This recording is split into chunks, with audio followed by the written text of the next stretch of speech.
Уурхайн салбартай холбоотой мэдээлэл хөтөлбөрөөр өргөжлүүлье.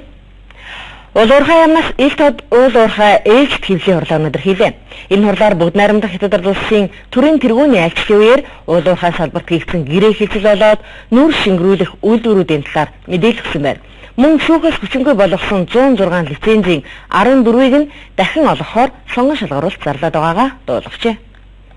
Ашигт малтмлын газрын өмнөх удирдлагууд эрх мэдлийг хэтрүүлэн ашиглаж хууль бусаар бусдад 106 лицензийг олгосон тогтоогдсон байдаг. Гэхдээ шүүхийн шийдвэр гаргахад 18 лиценз нь хүчингүй болсон учраас нийт 88 лицензийг сонгон шалгаруулалтаар олгох гэж байгаа юм. За эхний ээлжинд босго үнэн баталгаажсан 14 тусгай зөвшөөрлийг багцлан сонгон шалгаруулалтыг зарлажээ.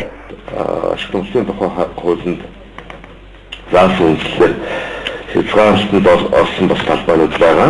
Одооний байдлаар 14 тусгай зөвшөөрлийн асуудлыг багцлан сонгон шалгаруулалт явуулахаар шийдвэрлсэн байна. Завод тухайн салбарт өргөж байгаа бүтээн байгуулалтын хувьд нүүрсийг шингэрүүлэх, уламжлалт бус газар зүйн судалгаа, хайгуулын ажлыг идэвхжүүлэх зэрэг олон ажил хийгдэж байна. За эдгээрээс занарыг боловсруулах чиглэлд хийгдэж байгаа судалгаа амжилттай болж шатдаг занар дахь органик нүүрс төрөгчийн хэмжээ 12-оос 23% өндөрлөжээ. За шатдаг занар нь эрчим хүчний бас нэгэн шинэ их үүсвэрээр нэрлэгдэж байна.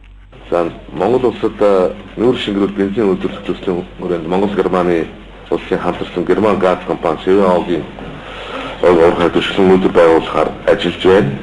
За мөн Багнуур Energy Corporation бас нүүрс шингэрүүлэх, нүүрсний цахилгаан гаргах төслүүдийг хэрэгжүүлж байна.